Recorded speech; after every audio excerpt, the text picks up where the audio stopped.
We got new info about the Pyro Archon's kit details, so in this video, let's take a look at the potential Pyro Archon's kit, as well as her release date and rerun. There is only one day left on the Farina banner, and the next banners will include Navia and Nilu.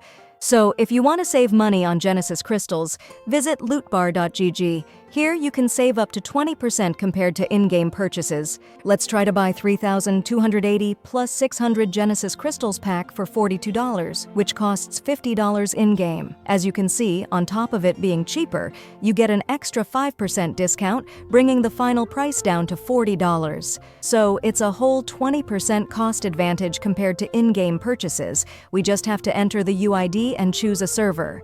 Here we go. I received my Genesis crystals in under 5 minutes. Lootbar has over 1,000 reviews, and many big YouTubers have also partnered with Lootbar, making it a trustworthy service. Use my link from the description or pinned comment and get an additional 5% discount. Mavuika is a 5-star claymore user, and she is going to be the next playable Archon, even though it isn't mentioned anywhere. Considering how much screen time she got in the trailer, it's reasonable to say so.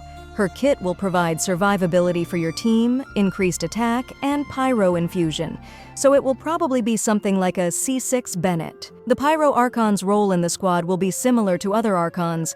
She will be a very good off-field support or sub-DPS unit at her low constellations.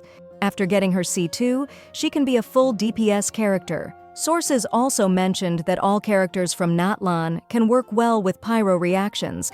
This is very interesting, considering that most characters we saw in the trailer are not pyro.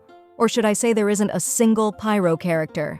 Anyway, we will most likely see Mavuika in the new Archon quest that will start in version 5.0. The new region is expected to launch around August 27-28, 2024, aligning with the game's typical patch schedule.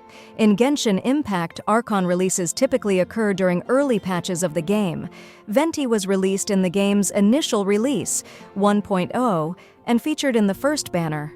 Zhongli debuted in version 1.1, Raiden Shogun was released in version 2.1, while Nahida and Farina were released in versions 3.2 and 4.2 of the game, respectively. From this pattern, it's apparent that Archons are generally released in X1 or X2 updates.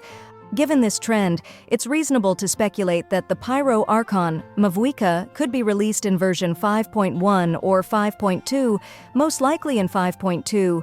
Since 5.1 will feature Zilunin and Chaska, and both of them are 5-star units, we can also predict when to expect the Pyro Archon's rerun banner. In Genshin Impact, Archons generally receive a rerun approximately 4 patches after their initial release. A notable exception to this pattern is Furina, who was released in version 4.2 and received her rerun in version 4.7, 5 patches after her initial release. So, if there are no changes to this pattern in Natlan, we can speculate on the rerun timing for the Pyro Archon, Mavuika. If she is released in version 5.1 or 5.2, her first rerun might occur around version 5.5 or 5.6, maintaining the usual 4-patch gap seen with most Archons. However, exceptions like Farina suggest that this timeline can be flexible based on the game's content schedule and player demand.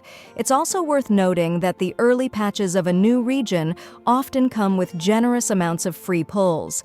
This allows players to save up for upcoming banners without worrying too much about in-game currency. So if you're looking forward to the Pyro Archon, Mavuika, you'll likely have plenty of opportunities to gather Primo Gems when the Natlan region is introduced. So are you going to pull for Mavuika in 5.1 or 5.2? Let me know in the comments. And if you want to save up to 20% on Genesis crystals, check out lootbar.gg, link in the description.